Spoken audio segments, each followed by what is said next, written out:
Dalam nama Bapa dan Putra dan Roh Kudus. Amin. Allah Bapa kami yang Maha Kasih, Pencipta manusia dan alam semesta, kami bersyukur kepadamu karena Engkau selalu bersabda kepada kami melalui kitab suci, alam semesta, dan lewat sesama kami. Kami mohon utuslah Roh Kudus-Mu kepada kami, agar kami mampu dan mau membuka diri kami untuk mendengarkan sabda-Mu serta merenungkannya. Dan semoga kami mampu mewujud nyatakannya konkret dalam kehidupan kami sehari-hari. Demi Kristus Tuhan dan pengantara kami. Amin.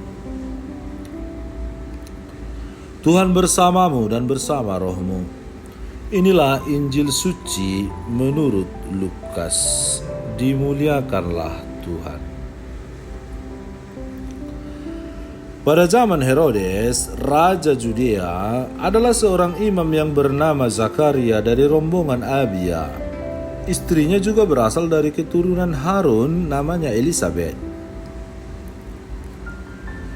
Keduanya adalah benar di hadapan Allah dan hidup menurut segala perintah dan ketetapan Tuhan dengan tidak bercacat.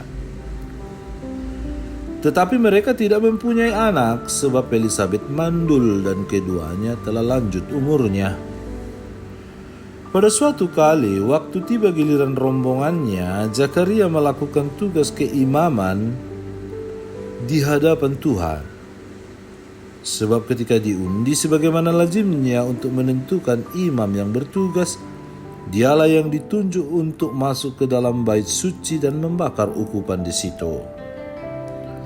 Sementara itu, seluruh umat berkumpul di luar dan sembayang. Waktu itu adalah waktu pembakaran ukupan. Maka tampaklah kepada Zakaria seorang malaikat Tuhan berdiri di sebelah kanan mezbah pembakaran ukupan. Melihat hal itu ia terkejut dan menjadi takut. Tetapi malaikat itu berkata kepadanya, "Jangan takut hai Zakaria, sebab doamu telah dikabulkan dan Elisabet istrimu akan melahirkan seorang anak laki-laki bagimu dan haruslah engkau menamai dia Yohanes. Engkau akan bersuka cita dan bergembira, bahkan banyak orang akan bersuka cita atas kelahirannya itu. Sebab ia akan besar di hadapan Tuhan dan ia tidak akan minum anggur dan minuman keras dan ia akan penuh dengan Roh Kudus mulai dari rahim ibunya. Ia akan membuat banyak orang Israel berbalik kepada Tuhan Allah mereka. Dan ia akan berjalan mendahului Tuhan dalam roh dan kuasa Elia untuk membuat hati bapa-bapa berbalik kepada anak-anaknya dan hati orang-orang durhaka kepada pikiran orang-orang benar, dan dengan demikian menyiapkan bagi Tuhan suatu umat yang layak baginya."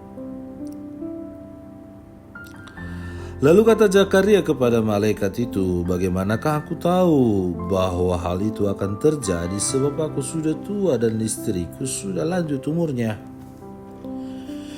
Jawab malaikat itu kepadanya, "Akulah Gabriel yang melayani Allah dan aku telah diutus untuk berbicara dengan engkau dan untuk menyampaikan kabar baik ini kepadamu. Sesungguhnya engkau akan menjadi bisu dan tidak dapat berkata-kata sampai kepada hari di mana semuanya ini terjadi, karena engkau tidak percaya akan perkataanku yang akan nyata kebenarannya pada waktunya." Sementara itu orang banyak menanti-nantikan Zakaria. Mereka menjadi heran bahwa ia begitu lama berada dalam bait suci. Ketika ia keluar, ia tidak dapat berkata-kata kepada mereka dan mengertilah mereka bahwa ia telah melihat sesuatu penglihatan di dalam bait suci. Lalu ia memberi isyarat kepada mereka sebab ia tetap bisu. Ketika selesai jangka waktu tugas jabatannya, ia pulang ke rumah. Beberapa lama kemudian, Elizabeth istrinya mengandung dan selama 5 bulan ia tidak menampakkan diri. Katanya, "Inilah suatu perbuatan Tuhan bagiku, dan sekarang ia berkenan menghapuskan aibku di depan orang." Demikianlah sabda Tuhan, terpujilah Kristus. Saudara-saudari terkasih, mencermati hidup Elizabeth, kita belajar tentang arti pengharapan iman dan kasih kepada Tuhan yang sungguh tidak terpengaruh atau dipengaruhi oleh situasi yang menyesakkan dan mengerikan, menyedihkan bahkan. Elizabeth dan Zakaria adalah pasangan pelayan Tuhan yang telah menikah bertahun-tahun lamanya. Mereka sangat setia, hanya saja mereka tidak dikaruniai anak. Elizabeth pun disebut seorang wanita yang mandul. Di tengah kehidupan kita sebagai umat beriman Allah, sebagai manusia yang hidup di tengah budaya adat istiadat dan masyarakat yang ada di Indonesia,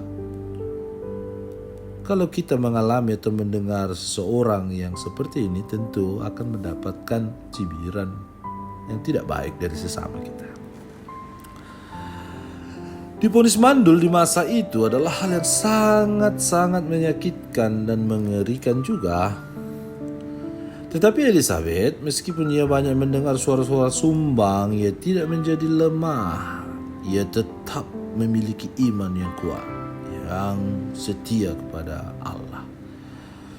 Sebaliknya, ia tetap melakukan tugas pelayanannya sebagai istri dari seorang imam.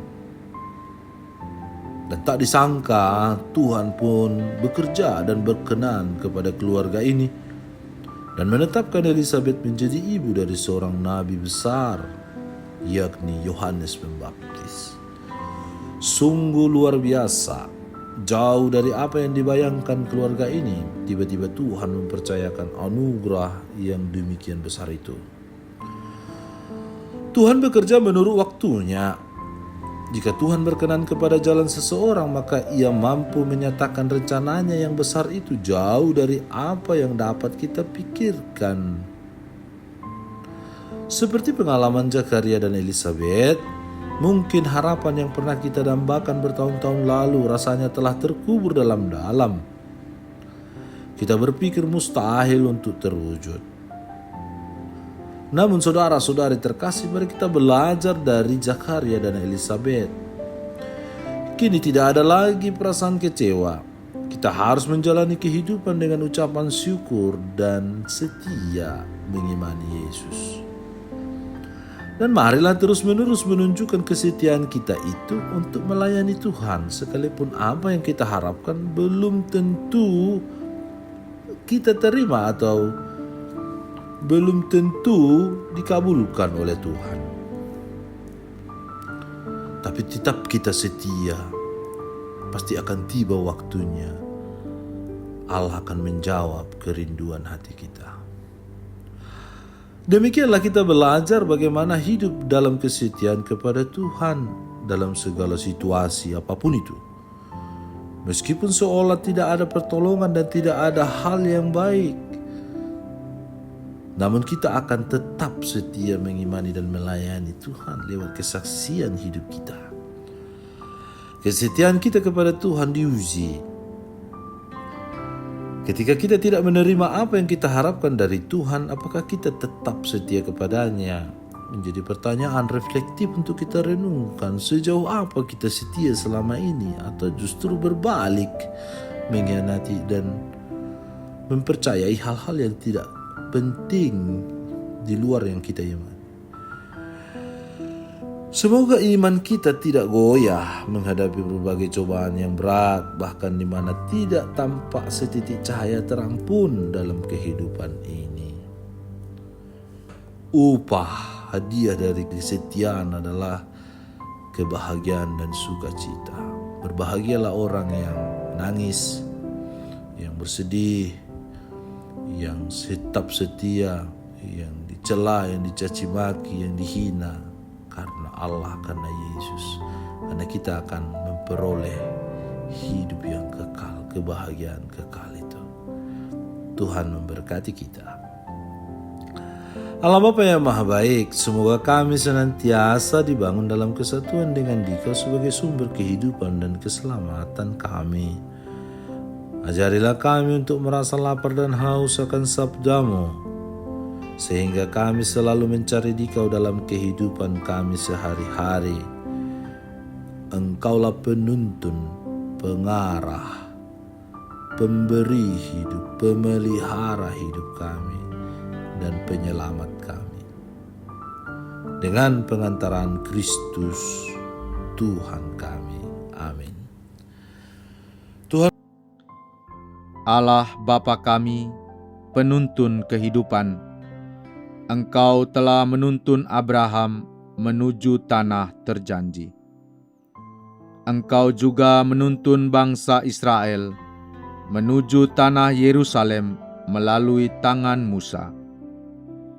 Kini kami umat-Mu Keuskupan Padang sedang berjalan bersama dalam sinode kefikepan menuju keselamatan yang Engkau janjikan dalam diri Putra-Mu Yesus Kristus. Tuntunlah peziarahan hidup kami dengan kuasa Roh Kudus-Mu, agar kami tetap tabah, sabar dan setia menghadapi kesulitan dan tantangan hidup. Bimbinglah kami supaya mampu berjalan bersama, saling meneguhkan dalam iman, harapan, dan kasih. Bunda Maria, doakanlah kami putra-putrimu sepanjang sinode kefikepan ini berlangsung. Ya Bapa, Engkau kami sembah dan muliakan, kini dan sepanjang masa. Amin. Tuhan bersamamu dan bersama rohmu. Semoga saudara sekalian dilindungi, dibimbing dan diberkati oleh Allah yang Maha Kuasa, Bapa dan Putra dan Roh Kudus. Amin.